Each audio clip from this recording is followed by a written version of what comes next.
Hello, and welcome to today's daily news report, where I cover all the biggest stories affecting your life and money. You watch this channel each day because I keep you in the loop on what's really going on in Washington, D.C. with President Biden and the U.S. economy. Before I get started, I just want to say I hope you and your family had a great 4th of July weekend. Now let's dive into the news. In an attempt to lower the price of goods, President Joe Biden will likely remove about $10 billion of tariffs on China. This move could save China billions of dollars, but Americans probably won't save any money, according to economists.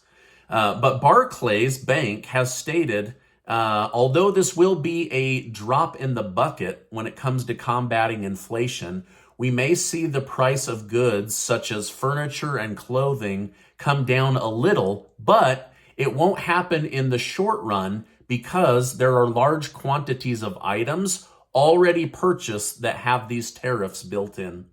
Former President Donald Trump, who imposed the tariffs on China, reacted to the news by stating, taking these tariffs off would be a clear signal that the United States is weak, ineffective, and doing business as usual. Gas prices are finally starting to drop as summer roars on.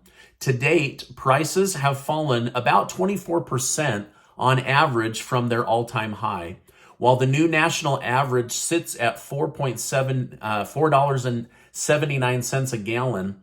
Experts believe we won't see gas below $4 a gallon anytime soon. The harsh reality is that these prices, even if they drop quite a bit, are still considered very high. Small drops will not likely save us from a recession either, and we probably won't see major relief until after the war in Ukraine is declared over.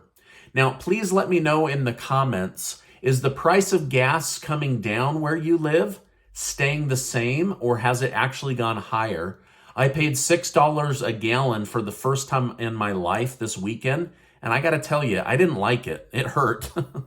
As Americans wait on much needed financial relief, Biden is providing temporary bandages for serious economic injuries.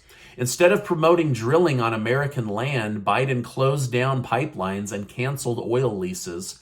His fix is to suck oil out of the strategic reserve to slightly drop oil prices, but it seems like it's not really helping at the pump. It was discovered last week that the Biden administration has been selling our oil to other countries while blocking oil producers from producing more. The report showed that Biden sent roughly 5 million barrels of oil from our strategic reserve to Europe and also to Asia last month, while Americans are facing the highest gas prices on record.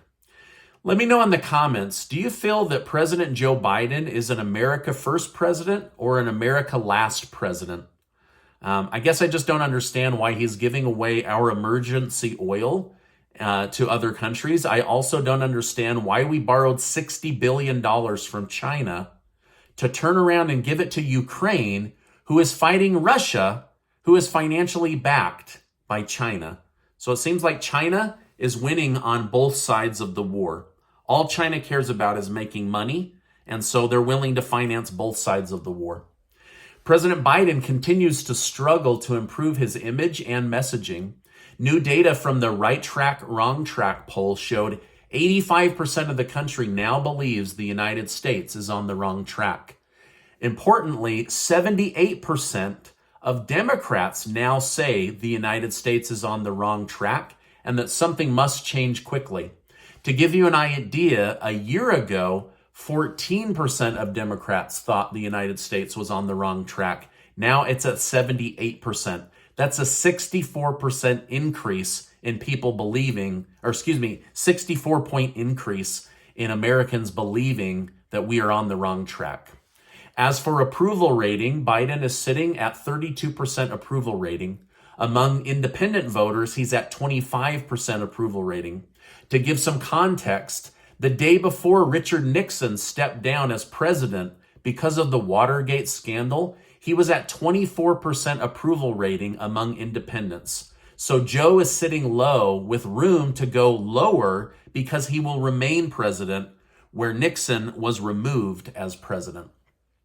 Former Obama advisor David Axelrod stated on CNN this weekend that Biden is up against a lot of problems and doesn't seem to be in control. Here's what he said directly. There is this sense that things are kind of out of control and he's not in command. Axelrod also predicted Biden won't do the gas tax holiday. He said it was a good talking point, but it won't actually happen. That would be bringing the gas down by about 19 cents a gallon. Ukrainian President Zelensky has stated that he has liberated about 1,000 cities from Russian control, but still has about 2,600 more cities to go. It is currently estimated that it would cost between $750 billion to $1.1 trillion to rebuild Ukraine. And Ukraine has raised about $100 billion from around the world thus far. Ukraine officials have stated that they wish to seize Russian assets and use that money to help rebuild their country. Biden has made it clear that the United States will support Ukraine for as long as it takes, and Zelensky thanked him by having the Ukraine military play the Star-Spangled Banner in a video wishing us a happy 4th of July. Jeff Bezos of Amazon did not hold back on blasting President Joe Biden over his economy and gas price comments. Keep in mind, before I share this altercation, that the federal government makes 5 times as much money on gas as independent gas station owners. But here's what Biden had to say. My message to the companies running gas stations and setting prices at the pump is simple. This is a time of war and global peril. Bring down the prices you are charging at the pump to reflect the cost you're paying for the product, and do it now. So basically, Biden, who again, the federal government makes 5 times as much money as independent gas station owners, is telling them, lower your prices to nothing. Your profits should be nothing. Don't make any money on gas because we're at war and we're in global peril. This is what Jeff Bezos tweeted to President Biden. Ouch. Inflation is far too important a problem for the White House to keep making statements like this. It's either straight ahead misdirection or a deep misunderstanding of basic market dynamics. Basically, you can't tell a business to make no money while you make 5 times as much as that business on the same product. So Jeff Bezos, the second richest man in the world, someone who likely understands the markets and macroeconomics, basically said to the White House, you're either using misdirection to take the focus on your failed behavior, or worse, you deeply don't understand how to run a country. Yikes. Could it be that Biden, who's never run a business in his entire life, he's been a politician for about 50 years now, simply doesn't understand how to run a country or control an economy? Or is he as brilliant as they tell us and he just has a lot stacked against us?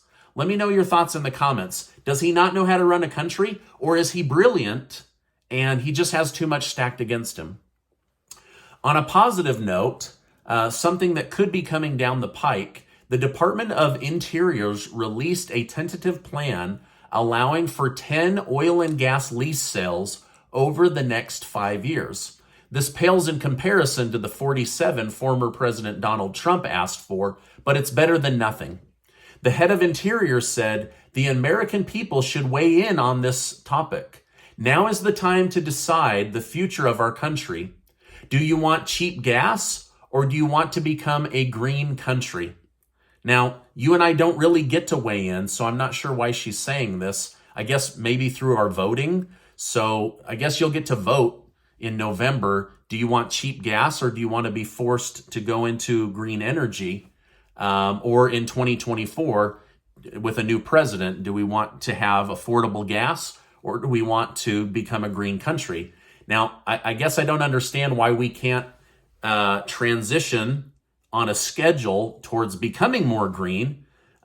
because most people just simply can't bear the pain of ripping off the Band-Aid right now. I mean, most people can't just go out and buy a $60,000 electric car.